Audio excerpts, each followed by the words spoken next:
Lo pernah dengar suara gunung waktu lagi sunyi-sunyinya? Kadang bukan suara angin yang paling menakutkan, tapi suara hati lo sendiri. Hari itu, di sebuah tebing di Rinjani, ada seorang pria yang memutuskan untuk turun, bukan demi emas, bukan demi viral, tapi demi seorang pendaki asing yang bahkan gak pernah sempat bilang terima kasih. Namanya Seno.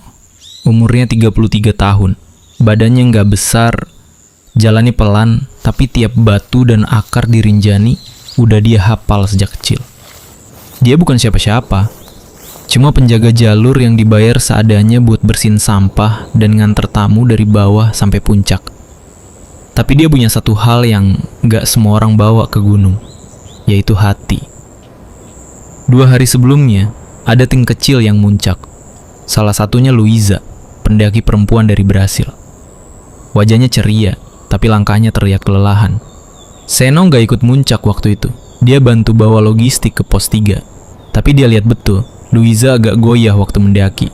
Sementara yang lain terlalu sibuk untuk peduli. "Hati-hati mbak," katanya singkat. Luiza cuma angguk, senyum. Hujan turun tipis waktu rombongan mulai turun. Tanah jadi licin, kabut makin tebal. Lalu ada teriakan, "Orang jatuh!" Semua panik. Ternyata Luiza terpleset. Bukan terpleset biasa. Dia hilang dari pandangan. Jatuh ke arah jurang sebelah kanan yang orang sini sebut Mulut Rinjani. Diam. Semua diam. Gak ada yang berani maju.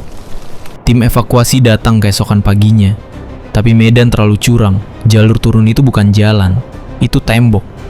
Batu, akar, tanah basah.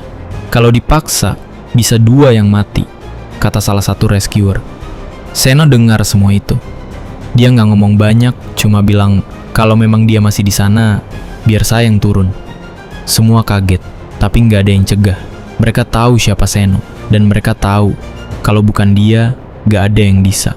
Seno turun perlahan. Tali cuma 1, panjangnya pas-pasan. Setiap langkah bisa jadi yang terakhir. Suara angin kayak bisik-bisik. Kadang ada batu lepas, nyaris kena kepala. Dia nggak pakai helm, nggak ada sarung tangan. Cuma jaket lusuh dan niat yang nggak semua orang bisa punya. Setelah hampir 2 jam, dia lihat sesuatu. Bukan sosok utuh, tapi sisa. Itu Luiza, kaku, dingin, tapi nggak sendiri lagi. Seno bungkus tubuh Luiza pakai jaket cadangan, satu-satunya yang kering. Dia ikat erat, seolah bisa jaga hangat yang udah nggak ada. Pelan, dia seret tubuh itu naik, sentimeter demi sentimeter. Tangan gemetar, napas pendek. Mulutnya nggak berhenti komat kamit, doa, permintaan maaf, atau sekadar minta waktu mundur. Waktu dia muncul di bibir tebing, nggak ada tepuk tangan, nggak ada teriakan lega. Cuma sepi, dan tatapan yang nggak tahu harus bilang apa.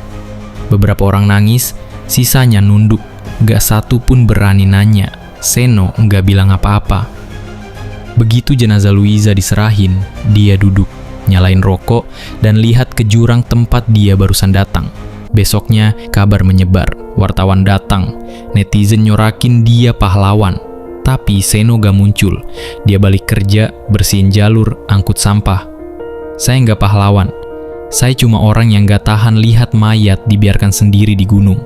Kadang pahlawan gak perlu spotlight, cukup hati dan keberanian. Cerita ini fiksi, tapi inspirasinya nyata. Hormati gunung, hormati nyawa, dan jangan lupakan mereka yang bekerja diam-diam agar kita bisa pulang. Share jika lo percaya, pahlawan gak selalu viral. Subscribe untuk cerita-cerita nyata dari sisi lain Indonesia.